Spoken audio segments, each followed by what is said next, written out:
Mr. Obama said today he guarantees reform will pass. But are the Democrats going to have to go it alone? We're going to ask a man who wanted to be president. Texas Congressman Ron Paul joins us. We talked about the president's moves with former Republican presidential candidate and Congressman Ron Paul earlier today.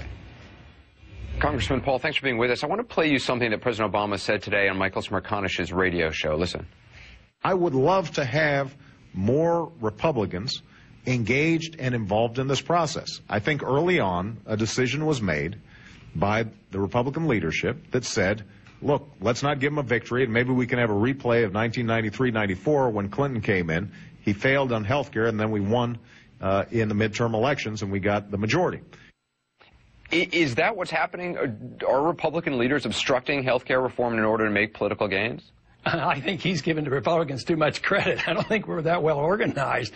I think if, orders came from top down and said we're all going to oppose it, I don't think it would happen. But there is partisan squabbling going on, but it's on both sides. So I can't see where one side is more partisan than the other. If people don't agree with one side, they say, oh, you're overly strong partisan, or vice versa. So I don't put a lot of stock in those type of arguments. What do you think is going to happen if the White House and congressional Democrats try to go it alone, try to just ram through some sort of a bill?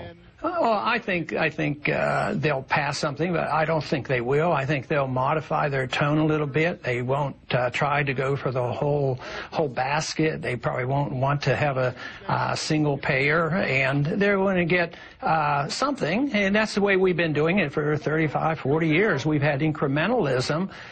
This really started as early as the 50s, but really in the 70s, and even under, once you get to conservative, then, well, we're not supposed to believe in expanding government role, but where was prescription drug program passed? Under the Republicans. So something will be passed, but I don't think Obama's going to get everything. There's too much anger, and they're angry, and they're convinced that the government can't produce all these promises. They just don't believe the promises. So that's why I think they're going to back off, take what they can get, and a few Republicans will join them. That would be my prediction, but I really don't know for sure, obviously. So what do you want? I mean, you're not for, obviously, government involvement in health care.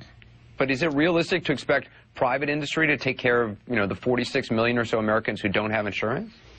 Well, under today's circumstances with our tax code, it makes it very difficult. And you have to remember that out of that 46 million who don't have insurance, they include a lot of illegal aliens in there, too. So that complicates the matter. And some of them aren't necessarily in need of it. I even have some people in my family, they don't have it.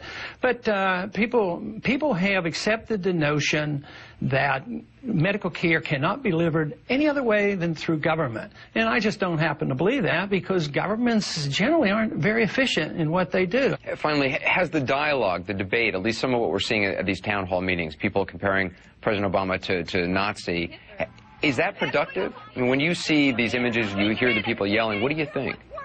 Well, I think it's very unproductive. I think it's very destructive. And you know me well enough that I was never supportive of much of what George Bush did, and I really didn't like his foreign policy. But generally speaking, whenever I wrote, if you look at all my speeches, I probably never bring up partisan politics when I'm on the House floor or talk about President Bush this or Obama this or Obama that.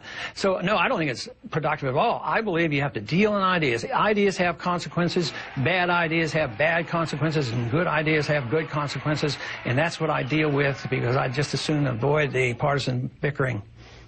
Congressman Paul, I appreciate your time, sir. Thank you. Thank you very much.